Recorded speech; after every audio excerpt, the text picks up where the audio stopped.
Hello friends, welcome you to my channel Ajab Gajab English, and today we will discuss about subject verb agreement. Subject verb agreement. This is one of the most important topic in English grammar.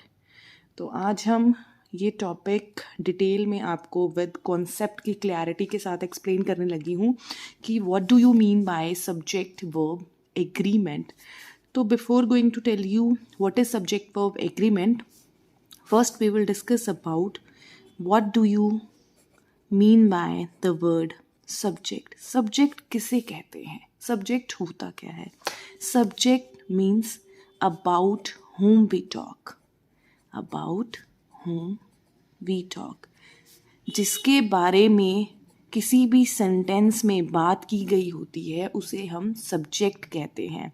अक्सर ये देखा गया है, mostly people say that कि doer is a subject. Okay, जो भी बंदा काम कर रहा है, डूअर इज़ अ सब्जेक्ट, ऐसा कहा जाता है. ओके, कि जो भी काम कर रहा है वो सब्जेक्ट है. लेकिन if I give you one example, अगर मैं बोलूँ कि आई एम अ गर्ल, अब आप मुझे ऑनेस्टली बताओ यहाँ पर मैं कौन सा काम कर रही हूँ? यहाँ पे क्या मैं गर्ल होने का काम कर रही हूँ? बिल्कुल भी नहीं. बल्कि इस पूरे सेंटेंस में हम किसके बारे में बात कर रहे हैं? मैं अपने बारे में बात कर रही हूँ. तो आई यहाँ पर क्या है? सब्जेक्ट है. Am I clear? तो सब्जेक्ट क्या होता है? About whom we talk. जिसके बारे में हम बात करते हैं उसे सब्जेक्ट कहा जाता है. ओके, और आप सब सोच कर देखिए हम किस किस चीज़ों के बारे में बातें करते हैं. अगर आप सब्जेक्ट को एज अ टॉपिक भी लिख लो, ठीक है, कि टॉपिक ऑफ डिस्कशन जो होता है वो सब्जेक्ट होता है. अंडरस्टैंड? तो हम किस किस चीज़ों के बारे में बात करते हैं? हम अपने बारे में बात करते हैं, ठीक है. किसी लड़का जिसे हम ही बोलते हैं उसके बारे में बात कर सकते हैं. किसी लड़की जिसे हम शी बोलते हैं उसके बारे में बात कर सकते हैं. कोई भी नॉन लिविंग थिंग है उसके बारे में वी कैन टॉक, ठीक है. वी, दे, यू, और किसी का भी नाम, ठीक है, जैसे हम लिखते हैं हर्षिता. ओके, हम इन सभी ये these are the 8 topics on which we talk. Okay, ये हमारे 8 टॉपिक होते हैं जिसके बारे में हम बात करते हैं. तो ये हमारे क्या है?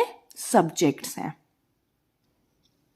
आई थिंक आपको समझ में आ गया. और सब्जेक्ट क्या होता है? About whom we talk. जिसके भी बारे में हम एक सेंटेंस में बात करते हैं उसे हम सब्जेक्ट बोलते हैं. अब दूसरा पॉइंट है हमारा वर्ब. ओके, कि वर्ब क्या होता है? ओके, वर्ब क्या होता है? वर्ब का मतलब होता है एक्शन. ओके, वर्ब का मतलब होता है एक्शन. एक्शन भी कौन से? जो हमारे मेन एक्शंस हैं. Okay, main actions. जैसे हम अभी अगर आप मुझे देखो तो मैं कौन सा एक्शन परफॉर्म कर रही हूँ? मैं अभी राइट करने, मैं अभी लिखने का एक्शन परफॉर्म कर रही हूँ. आप क्या कर रहे हो? आप मुझे सुन रहे हो. यू आर लिसनिंग, ठीक है. तो लिसन भी क्या है? एक एक्शन. आपको एक बहुत ही अच्छा हिंट देती हूँ, आप स्टार बना के मार्क कर लेना. कोई भी हिंदी का वर्ड ना जो एंड होता है ना से, ठीक है, उसे हम क्या बोलते हैं? Main verb.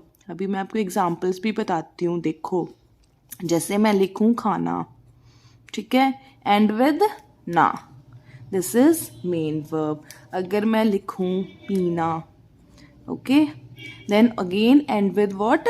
न, then it is main verb. Like eat, drink, play and so on. तो ये सब भी क्या है हमारे? ये सभी हमारे मेन वर्ब्स हैं. ओके, मतलब जो हमारे एक्शंस हैं वो क्या है? हमारे मेन एक्शंस जो होते हैं वो हमारे वर्ब्स हैं. और इसको हम क्या बोलते हैं? Main verbs. Main verbs. I think आपको यहाँ तक सब समझ में आ गया होगा, ठीक है. अभी देखो, वर्ब जो हैं वो 2 पार्ट में स्प्लिट होते हैं, ठीक है. वर्ब जो हैं वो 2 पार्ट्स में स्प्लिट होते हैं. एक तो हमारा होता है मेन वर्ब, मेन वर्ब, वो मैंने आपको अभी बताया कि क्या होता है मेन वर्ब, ठीक है। और फिर दूसरा जो है वो होता है हमारा helping verb. What? Helping verb. Helping verb कौन से होते हैं? देखो, मेन वर्ब तो हमारी जी मेन एक्शन होगी, ठीक है, जो हम मेन काम कर रहे होते हैं ना, वो हमारा मेन वर्ब हो गया।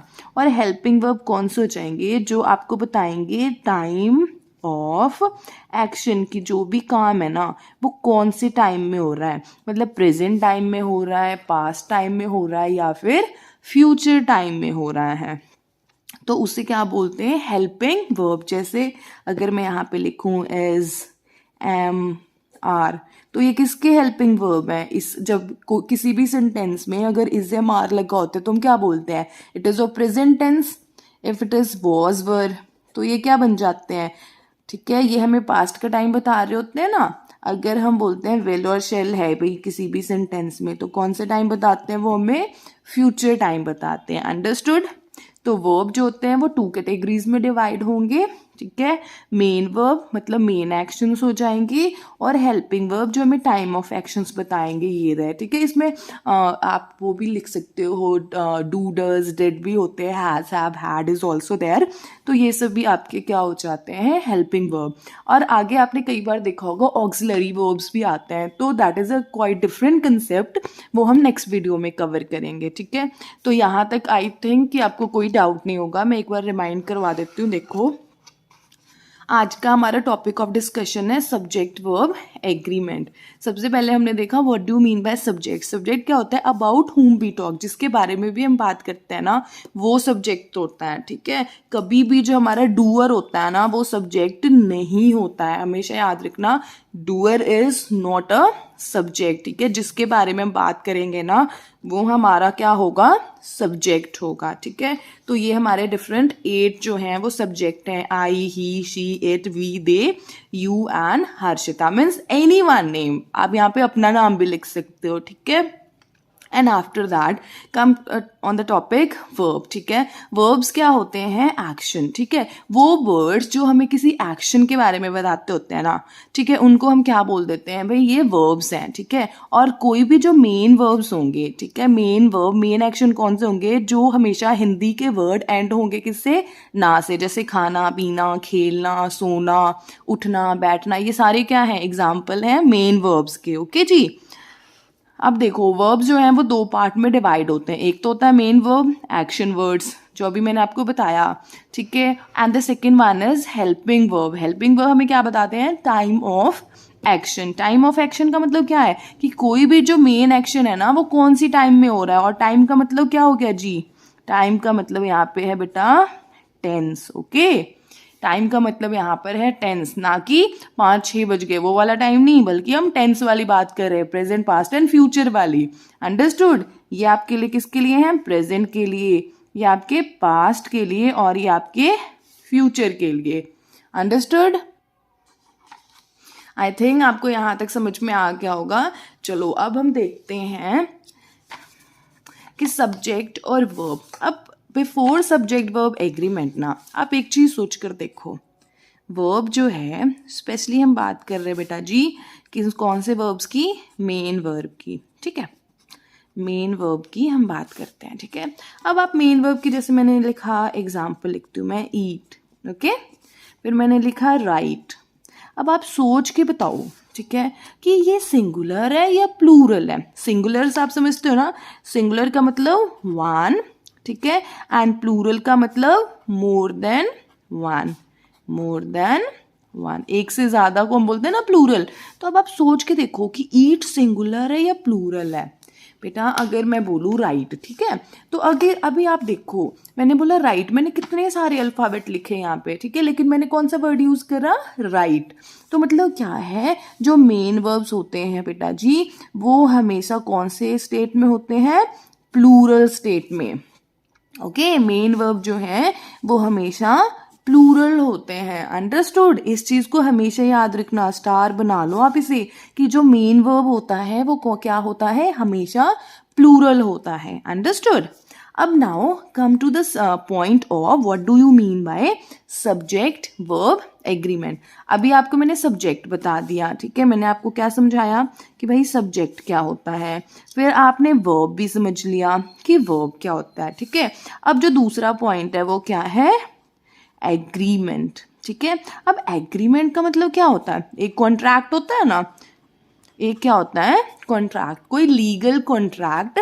अब देखो जो सब्जेक्ट है और जो वर्ब है, इन दोनों के बीच ना बेटा जी एक लीगल कॉन्ट्रैक्ट है जिसको क्या बोलते हैं, एग्रीमेंट, सब्जेक्ट वर्ब एग्रीमेंट। और इस कॉन्ट्रैक्ट के अकॉर्डिंग क्या है, and as per this contract, according to subject verb agreement, क्या है, if subject is singular, if subject is what, singular, अगर आपका सब्जेक्ट सिंगुलर है तो उसके साथ आप सिंगुलर वर्ब लिखा करोगे, ठीक है। और अगर आपका सब्जेक्ट जो है बेटा जी वो प्लूरल है, ओके, तो उसके साथ हमेशा क्या आएगा, प्लूरल वर्ब। ये है आपका सब्जेक्ट वर्ब एग्रीमेंट, अंडरस्टूड। अभी मैं आपको एग्जाम्पल देकर समझाती हूँ। अब देखो, ही अगर मैंने लिखा, ही सिंगुलर और प्लूरल, सिंगुलर है ना, singular subject, okay. If I write here B, we is what, plural subject, ये क्या है हमारा सिंगुलर सब्जेक्ट, और ये क्या है हमारा प्लूरल सब्जेक्ट। अगर मैं यहाँ पे लिखूं ईट, और यहाँ पे भी लिख देती हूँ eat, main verb I am writing, okay. तो देखो as per this rule, singular subject singular verb, plural subject plural verb, ये प्लूरल सब्जेक्ट है इसके साथ प्लूरल वर्ब, तो ये वाला जो हमारा सेंटेंस है वो राइट है जी, है ना। बट ये सिंगुलर है ये प्लूरल है, तो ये सेंटेंस तो रॉन्ग हो गया ना, कि नहीं हुआ। सब्जेक्ट वर्ब एग्रीमेंट क्या है, singular subject singular verb, plural subject plural verb. तो यहाँ पे तो प्लूरल सब्जेक्ट है तो प्लूरल वर्ब है, बट ऊपर देखो सिंगुलर सब्जेक्ट और प्लूरल वर्ब है, तो ये गलत हो गया, ठीक है। तो हम क्या करते हैं ना, मोस्टली क्या होता है बेटा, जब हम नाउन्स होते हैं, जैसे मैं लिखती हूँ बॉय, उसमें हम एस और ई एस ऐड करते हैं तो बन जाता है ना boys, in case of noun, okay. Means जो नाउन है वो सिंगुलर होता है, ठीक है, और वो किस में चेंज होता है, प्लूरल में, आफ्टर एडिंग एस और ई एस, ठीक है। बट इन केस ऑफ, लेकिन जब हम वर्ब जो होता है ना बेटा, specially main verb, okay, main, specially main verb, जब हम मेन वर्ब में ना व्हेन वी ऐड एस और ई एस किसके साथ, विद मेन वर्ब, तो वो क्या हो जाता है, प्लूरल से चेंज हो जाता है, कौन से में, सिंगुलर में, ओके। तो अगर मैं यहाँ पे ईट है ना, ईट में एस और ई एस जोड़ती हूँ तो क्या बन जाएगा, ईट्स, ओके। तो ईट जो है वो आपका कौन सा है, प्लूरल है ना, और ये ईट्स क्या बन जाएगा, सिंगुलर। तो यहाँ पर अगर आप करते हो तो क्या बनेगा, ही ईट्स, ओके। तब ये कौन से रूल को फॉलो करेगा, singular subject singular verb. If I conclude ना, तो अगर आप कंक्लूजन निकालते हो तो इसका कंक्लूजन क्या है कि जब हम वर्ब में, मेन वर्ब में ना बेटा जी एस और ई एस ऐड करते हैं तो वो प्लूरल से किस में चेंज हो जाता है, सिंगुलर में चेंज हो जाता है। Am I clear. तो इस वजह से this is all about the subject verb agreement. I hope you understood the concept. हमने क्या क्या देखा, मैं अब अगर आपको रिमाइंड करवा दूं, आपको दोबारा लर्न करवा दूं। देखो हमने, हमारा टॉपिक क्या था आज का डिस्कशन का, सब्जेक्ट वर्ब एग्रीमेंट। हमने पहले देखा what is subject, okay. Then I have given you the example कि दीज आर द सब्जेक्ट, और सब्जेक्ट क्या होता है, अबाउट हुम वी टॉक, जिसके बारे में हम बात करते हैं, ठीक है। And after that come to the topic verb. Verbs कौन से होते हैं हमारे, वो वर्ड्स होते हैं बेटा जो हमें एक्शंस के बारे में बताते हैं और कि टाइम ऑफ एक्शन बता रहे हैं, ठीक है। तो हम पहले बात करते हैं मेन वर्ब्स की, ठीक है। तो मेन वर्ब्स ये वाले हो गए, और जिसको अगर आपने लर्न करना है ना तो हिंदी का वर्ड देख लेना जो एंड होगा ना के साथ, ओके। तो वो आपके क्या हो जाएंगे, मेन वर्ब्स हो जाएंगे। अब देखो वर्ब जो होते हैं वो 2 पार्ट्स में स्प्लिट करे हैं हमने, मेन वर्ब और हेल्पिंग वर्ब। मेन वर्ब आपको पता लग गया, एक्शन वर्ड्स हो गए, ठीक है। चलो मैं यहाँ पे वर्ड्स भी लिख देती हूँ, action words, okay. And helping verb कौन से हो गए, जो हमें टाइम ऑफ एक्शन बताएंगे। और कौन से टाइम, टाइम का मतलब हम ग्रामर कर रहे हैं ना, तो टाइम का मतलब क्या होगा, tense, okay. Time is not 5 बज गए 6 बज गए वो वाला टाइम नहीं, time is what, tense, okay. See here, is, am, are, was, were, will, shall, ये हमें कौन कौन से टाइम बताते हैं, present, past and future, understood. Now see, after this हमने क्या देखा, जो मेन वर्ब है वो हमेशा कौन से स्टेट में होता है, हमेशा प्लूरल होता है, ठीक है जी। प्लूरल आप समझते हो ना, more than one, and singular is one, okay. And after that what is subject verb agreement, okay. According to subject verb agreement क्या है कि अगर आपका सब्जेक्ट सिंगुलर है तो उसके साथ वर्ब कौन सा आएगा, सिंगुलर। और अगर आपका वर्ब सब्जेक्ट जो है वो प्लूरल है तो उसके साथ कौन सा वर्ब आएगा, प्लूरल वर्ब आएगा। तो ये देखो मैंने यहाँ पे लिखा ही ईट एंड वी ईट, तो अगर देखो तो ये प्लूरल वर्ब है और प्लूरल सब्जेक्ट है, तो ये वाला सेंटेंस तो राइट है, बट ऊपर वाला इस रूल को नहीं ना फॉलो कर रहा, तो ये वाला गलत है। तो हम क्या करते हैं ना, to make main verb singular from plural ना, वी एड एस और ES, ओके। मैं आपको ना लिख भी देती हूँ, ठीक है। When we want to make verb singular, okay, singular, specially कौन सा वर्ब, मेन वर्ब, ओके बेटा, main verb singular, add S और ES with main verb. Must remember, जो हमें बोला जाता है ना सिंपल प्रेजेंट टेंस में कि जो हमारे थर्ड पर्सन सिंगुलर के साथ हम S और ES लगाते हैं, वो इसी वजह से लगाते हैं बेटा, to follow the subject verb agreement. और क्यों करते हैं, ताकि हम मोस्टली S और ES लगा कर क्या होता है, जो हमारे प्लूरल वर्ब्स हैं उन्हें हम सिंगुलर बना देते हैं, okay. I hope you understood the concept. If you like my video, do like, share and subscribe my channel. Thank you.